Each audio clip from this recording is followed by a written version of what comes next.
Hello everyone, welcome back to my channel. Guys, अगर आपको वीडियो पसंद आए तो प्लीज वीडियो को लाइक और चैनल को सब्सक्राइब जरूर कीजिएगा। एपिसोड 8 की शुरुआत में हमें जियांग को दिखाया जाता है जो अपने मोबाइल में जिनशी का मूवमेंट चेक कर रही थी, जो देखकर जियांग बहुत ही ज्यादा शॉक्ड हो जाती है। और यहाँ जिनशी के कलीग्स भी उसी वीडियो को देख रहे थे और जिनशी की ये वीडियो देखकर सभी लोग शॉक हो जाते हैं। नेक्स्ट सीन में हम जिनशी को देखते हैं जो सोकर उठ गई थी। जब वो अपना फोन चेक करती है, जियांग के 21 मिस कॉल्स होते हैं और जिनशी बहुत ही ज्यादा डिजी फील कर रही थी। और वो बाहर देखती है कि एशियन ट्री मुरझा गया है और सोचती है कि ये क्या हो गया है ट्री को। आज जिनशी को बहुत ही अजीब फील हो रहा था। वो लास्ट नाइट के बारे में सोच रही थी, उसने कुछ गलत तो नहीं किया होगा ना, क्योंकि मुझे कुछ याद नहीं आ रहा है कि कल रात को क्या हुआ है। खुद ही कहती है कि ये तो इम्पॉसिबल है, मैं कुछ गलत कर ही नहीं सकती। और फिर खुद ही सोचती है मैंने कुछ वियर्ड तो नहीं किया ना कल। जिनशी को बाहर आता हुआ देख नैनहो गुड मॉर्निंग कहता है। नैनहो को टीवी देखता हुआ देखकर जिनशी कहती है कि इस बार तुम मॉडर्न ड्रामा देख रहे हो, तुम तो फैमिली वाले एशियन ड्रामास देख रहे थे ना। तो नैनहो कहता है कि मैं बस सीखना चाहता हूँ मॉडर्न लोग कैसे रहते हैं, बट इस ड्रामा में ऐसा कुछ भी मॉडर्न नहीं है जो मुझे सीखना चाहिए। और यहाँ पे नैनहो ने हमेशा की तरह बहुत ही टेस्टी खाना बनाया होता है जो जिनशी को बहुत ही ज्यादा पसंद आता है और उसे थैंक यू कहती है। जिनशी खाने ही वाली होती है, लेकिन नैनहो के मिंट सैचेट को देखकर वो देखते ही रह जाती है। नैनहो कहता है ये बहुत रिफ्रेशिंग है ना, और ये मेमोरीज वापस लाने में भी हेल्प करता है। और जिनशी को कुछ याद आने लगता है। जिनशी को कल रात का याद आता है। वो कहती है कि मुझे अकेले नहीं मरना है। नैनहो के क्लोज होते हुए कहती है कि तुम्हें पता है क्या डाइवोर्स के रेट कितने ज्यादा बढ़ चुके हैं और बच्चे पैदा करने के भी रेट बढ़ चुके हैं। नैनहो बहुत ही ज्यादा एम्बैरेसिंग फील कर रहा था। जिनशी कहती है कि मैं नहीं चाहती कि फ्यूचर में मेरे बच्चों की भी हालत मेरे जैसी हो, मेरी तरह बुली होते रहे बिना पेरेंट्स के।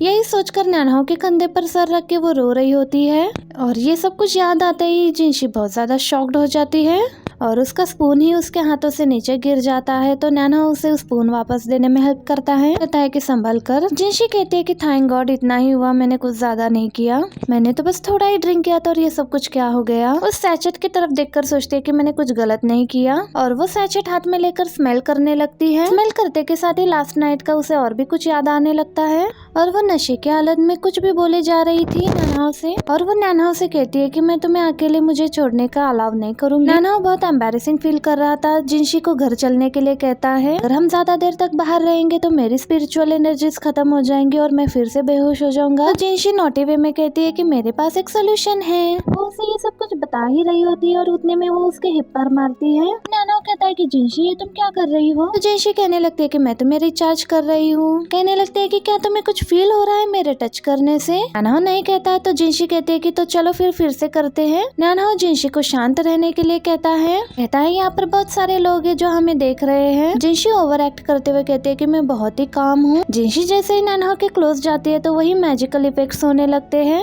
जिनशी कहती है कि क्या तुम्हें डिफरेंट डेटिंग कल्चर एक्सपीरियंस करना है, वो भी मॉडर्न लोगों के साथ। जिनशी नोटी वे में कहती है कि मुझे लगता है कि तुम्हें करना है। ये सुनते के साथ ही नैनहो बहुत ही ज्यादा शॉक्ड हो जाता है। वो मैजिकल इफेक्ट अभी भी चल रहा था। ये सब याद आते ही जिनशी शॉक्ड हो जाती है और हमें दिखाया जाता है कि चेरी ट्री की भी ब्लूम कर रहा था। और यहाँ जिनशी ये सब याद करके बहुत ही ज्यादा दंग रह जाती है। खुद ही कहती है कि ये बहुत ही ज्यादा डरावना था। नैनहो जिनशी से पूछता है कि क्या तुम्हें सब कुछ याद आ गया। जिनशी नैनहो की बात सुनकर चुपचाप चेयर पर बैठ जाती है। कहती है कि मेरा हो गया खाना। तो जिनशी नैनहो को खाने के लिए थैंक यू कहकर वहाँ से जा ही रही होती है तो नैनहो पीछे से उसे डार्लिंग कहकर पुकारता है। ये सुनकर जिनशी उसे पूछती है कि तुमने मुझे अभी क्या बुलाया। तो नैनहो फिर से उसे डार्लिंग कहकर बुलाता है और कहता है कि क्या तुम्हें सब कुछ याद नहीं आया, ये तो उसके आगे का पार्ट है, तुम्हें याद नहीं आया। शी फिर से उस सैचेट को पकड़ती है और नैनहो से कहती है कि तुमने क्या कहा, मुझे सिर्फ आधा पार्ट याद आ गया, तुमने ही मुझे कल परसीव किया था, तुम्हें याद नहीं है कुछ भी। तो जिनशी कहती है कि बकवास बंद करो, बिना सबूत के तुम मुझे ऐसे बात नहीं कर सकते। तो नैनहो जिनशी से कहता है कि तुमने अभी तक अपना मूवमेंट चेक नहीं किया। और जिनशी जल्दी से अपना फोन लेकर अपना मूवमेंट चेक करने लगती है। उसमें एक वीडियो उसने पोस्ट किया होता है जो कि उसका और नैनहो का होता है और वो उस वीडियो में नैनहो को उसका बॉयफ्रेंड बनने के लिए कहती है अगर तुमने मना किया तो मैं समंदर में कूद जाऊंगी। तो नैनहो एग्री करता है। हम देखते हैं कि ये सुनकर जिनशी खुश हो जाती है और वो ये लाइव स्ट्रीम कर रही थी और सबको कहती है कि नैनहो मेरा बॉयफ्रेंड है, आज से बताओ ये हैंडसम है या नहीं। नैनहो से कहती है कि तुम मुझे डार्लिंग कहकर बुलाओ। नैनहो शॉक्ड हो जाता है और वो नैनहो से कहती है कि तुम मुझे नॉटी लिटिल किस भी बुला सकते हो या फिर फेरी बेबी भी बुला सकते हो। नैनहो कहता है कि डार्लिंग ही बेटर रहेगा। सबको चिढ़ाते हुए कहती है कि तुम सब लोग अभी सिंगल हो, अब तो मेरा बॉयफ्रेंड बन चुका है। जिनशी की तो हालत बहुत बुरी हो जाती है और वो दूसरा वीडियो भी देखने लगती है और वो नैनाओ से पूछती है कि हम कहाँ पर है। तो नैनाओ कहता है कि हम घर पहुँच चुके हैं और वो सबसे कहती है कि इसके आगे लाइव स्ट्रीम नहीं होगा, तुम लोगों को पता नहीं चलेगा कि आगे क्या होने वाला है। को बाय करते हुए वो लाइव स्ट्रीमिंग रोक देती है और पोस्ट कर देती है उसके मोमेंट में। ये वीडियो देखकर जिनशी की हालत बहुत बुरी हो गई थी, उसे सांस लेने में भी मुश्किल हो रहा था और वो नैनाओ से कहती है कि तुमने तो कहा था कि जब कोई फील करता है या इमोशनल होता है तो फ्लैश लाइट ऑन हो जाता है और वो वीडियो कॉल बंद हो जाता है, तुमने कहा था ना। नैनाओ कहता है कि मैंने उसे फिक्स कर दिया है तो वैसा कुछ भी नहीं होगा। जिनशी कहती है कि तुमने इसे फिक्स क्यों कर दिया। तो नैनाओ कहता है कि मैं नहीं चाहता था कि तुम मुझे डिसलाइक करो, तुम मुझे और भी ज्यादा पसंद करो, यही मैं चाहता था। ये सुन के तो जिनशी को शौक ही लग जाता है और हमें आगे डिंग के घर का सीन दिखाया जाता है। डिंग अपनी मॉम से नैनाओ के बारे में पूछने लगता है, वही वीडियो दिखाकर। हमारे टाउन वाला आदमी है ना, तो उसकी मॉम कहती है कि नहीं ये वो आदमी नहीं है। जिनशी नैनाओ को एक साथ देखकर उसकी मॉम कहती है कि क्या ये दोनों एक साथ हो गए हैं। तो डिंग पूछता है कि क्या आप इसे जानते हो। डिंग की मॉम कहती है कि ऑफ कोर्स मैं इसे जानती हूँ, इसने ही हमारे घर को रेनोवेट किया था जब तुम छोटे थे स्कूल में। मैंने तुम्हें इस बारे में बताया था, क्या तुम भूल गए इस बारे में। और उतने में डिंग दिखता है कि जिनशी ने वो वीडियो डिलीट कर दी है। यहाँ जिनशी ने वीडियो डिलीट कर दी और कहती है कि मुझे लगता है कि बहुत देर हो चुकी है, अब तक तो सभी लोगों ने इसे देख लिया होगा। वो नैनाओ से सॉरी कहने लगती है कि मैं कल रात बहुत ही ड्रंक हो चुकी थी। और नैनाओ कहता है कि कोई बात नहीं, मैं एक जेंटलमैन हूँ और मैं अपना प्रॉमिस कभी नहीं तोड़ूंगा जो मैंने तुम्हें कल प्रॉमिस किया था। और आज हमारा ये पहला दिन है एज अ कपल। जिनशी कहती है कि ये तुम क्या कह रहे हो। और उतने में ही जिनशी की दादी का कॉल आता है। कॉल आंसर करते ही उसकी ग्रैंडमा से पूछती है कि क्या तुम प्यार में हो। अपने ग्रैंडमा से पूछती है कि आपको कैसे पता चला। उसकी ग्रैंडमा कहती है कि तुम्हारी चाइल्डहुड फ्रेंड ने मुझे बताया। कहती है कि आप जैसा सोच रहे हो वैसा कुछ भी नहीं है, मैंने वो सब कुछ नशे में कहा है और वो कुछ मैटर नहीं करता। ये सुनकर नैनाओ को थोड़ा बुरा लगता है। उसकी ग्रैंडमा पूछती है कि क्या वो अच्छा लड़का नहीं है। जिनशी कहती है कि वो बहुत अच्छा है। तो उसकी ग्रैंडमा कहती है कि दैट्स इट, फिर और क्या चाहिए तुम्हें, तो जल्दी करो उसे वापस लेकर आओ और मुझसे मिलवाओ उसे। तो जिनशी कहती है कि ग्रैंडमा मैं थोड़ा बिजी हूँ और वो भी बहुत ज्यादा बिजी रहता है। उसकी ग्रैंडमा आगे उससे और भी ज्यादा क्वेश्चंस करने लगती है। तो जिनशी आवाज ना आने का बहाना कर देती है और ग्रैंडमा से कहती है कि मुझे आपकी आवाज नहीं आ रही है, नहीं आ रही है, और ये कहकर वो कॉल कट कर देती है। नैनाओ उठकर जिनशी के पास आता है। जिनशी के पास आकर नैनाओ से पूछने लगता है कि अब मुझे क्या करना चाहिए तुम्हारे लिए, क्या तुम मुझे अपनी ग्रैंडमा से मिलवाना नहीं चाहती हो। तो जिनशी नैनाओ से कहती है कि मेरे नशे में कही हुई बात को तुम इतना सीरियसली कैसे ले सकते हो। उतने में मेन डोर पर बेल होती है और वो अपने लैपटॉप स्क्रीन में देखती है कि कौन है। तो डिंग होता है। तो जिनशी नैनाओ को इनविजिबल होने के लिए कहती है और वो जाकर गेट ओपन करती है। डिंग उससे पूछता है कि तुमने जो वीडियो पोस्ट की थी मोमेंट में, उसमें जो आदमी था वो कौन है। जिनशी कहती है कि कौन सा वीडियो, कौन सा आदमी, वही आदमी जिसे तुम कह रही थी कल रात को मुझे नॉटी लिटिल किस बुलाने के लिए।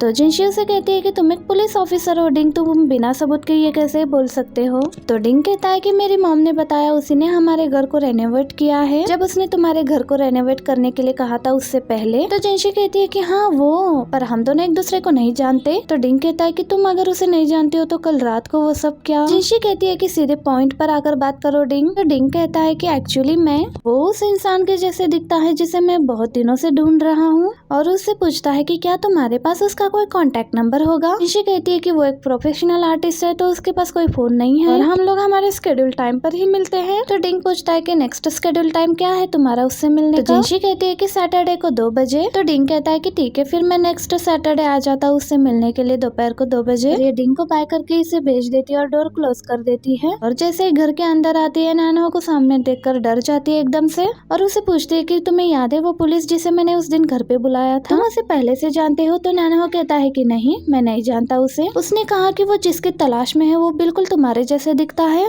तुमने कोई गलत काम तो नहीं किया जिसके लिए वो ढूंढ रहा है। नैनाओ कहता है कि नहीं, मैंने ऐसा कुछ भी नहीं किया। और फिर से मेन डोर पर बेल बजती है तो नैनाओ फिर से इनविजिबल हो जाता है। और जिनशी आकर गेट ओपन करती है तो वहाँ पर जियांग होती है। जियांग केक लेकर आती है, कहती है कि मैं यहाँ सेलिब्रेट करने के लिए आई हूँ तुम्हारे लिए। जियांग कहती है कि ये जो भी हो रहा है बहुत अच्छा हो रहा है, मैंने तुमसे पहले ही कहा था बॉयफ्रेंड बनाने के लिए। जिनशी कहती है कि एक्सीडेंटली हो गया वो। जियांग कहती है कि वो रिस्पॉन्सिबिलिटीज उठाने के लिए रेडी है, तो फिर तुम क्यों मना कर रही हो। नानहा बहुत ही शाय फील करता है और वो उठकर पानी लाने के लिए चला जाता है। जिनशी जियांग को चुप होने के लिए कहती है। जियांग कहती है कि इसमें बुरा ही क्या है। जिनशी कहती है कि मैं डेट नहीं करना चाहती हूँ। जियांग कहती है कि तुम्हारे फैमिली में कोई भी तुम्हारे साथ लाइफ लॉन्ग नहीं रह सकता, वो कुछ 100 सालों के बाद मर ही जाता है ट्रेजिकली। जिनशी कहती है कि तो फिर मेरा हस्बैंड भी मुझसे पहले भी मर सकता है ना। तो जियांग कहती है कि नानहा तुमसे ज्यादा जी सकता है। तो जिनशी कहती है कि मैं किसी को भी डेट नहीं करना चाहती और मेरे लिए यही अच्छा होगा कि मैं अकेली मर जाऊं। प्लीज, उस दिन रात को मैं नशे में थी। जियांग कहती है कि पर फिर भी तुमने अपना कंट्रोल खो दिया ना, और शुक्र करो कि तुम्हारे साथ नानहा होता, कोई दूसरा होता तो तुम्हारे साथ कुछ भी हो सकता था। तो जिनशी कहती है कि इम्पॉसिबल, ऐसा कुछ भी नहीं होता, मैं डायरेक्ट घर चली आती। उतने में नानहा आता है। जियांग नानहा से एक फैशन शो की शूटिंग के लिए मॉडल बनने के लिए कहती है। ये सुनकर जिनशी मना करती है, लेकिन जियांग कहती है कि पहले इसे ट्राई तो करने दो, कोशिश करे तुम कैसे कह सकते हो। नानहा हाँ कहता है। फिर नेक्स्ट सीन में हमें दिखाया जाता है कि नानहा का फोटो शूट चल रहा है। जिनशी जियांग से कहती है कि तुमने मुझे पहले क्यों नहीं बताया कि शूटिंग लोकेशन मेरे ऑफिस के स्टूडियो में है। जियांग जिनशी से कहती है कि शांत हो जाओ, इतना सीरियसली भी नहीं है मैटर। उतने में जिनशी के 2 कलीग्स आकर जिनशी को नॉटी लिटिल किस कहते हैं। जियांग जिनशी से कहती है कि नानहा को देखो कितना हैंडसम लग रहा है, और जिनशी उन दोनों को बाय कहती है और वो दोनों चले जाते हैं और कहती है कि मुझे उन्हें एक्सप्लेन करना चाहिए कि मैं ड्रंक थी। जियांग जिनशी से कहती है कि ये बात सबको पता है कि तुम उस दिन नशे में ही ये सब कुछ कह रही थी, तुम्हें किसी को एक्सप्लेन करने की जरूरत नहीं है, तुम बस नानहा की तरफ देखो और उसके बारे में सोचो। उतने में उसका एक और कलीग उसे पीछे से फेरी बेबी करके बुलाता है, तो जिनशी उसे हाँ कहती है और वो इस वजह से इतना एम्बैरेसिंग फील करती है। वो कलीग कहता है कि तुम्हारे बॉयफ्रेंड के ड्रेस चेंज करने में उसकी हेल्प कर दो। जिनशी को ना चाहते हुए भी नानहा का कॉस्ट्यूम लेकर उसके पास जाना पड़ता है, जो कि बस एक शॉट होता है और नानहा वो पहनकर बाहर आ जाता है और वो फोटो वाला जिनशी को ही नानहा का टचअप करने के लिए कहता है।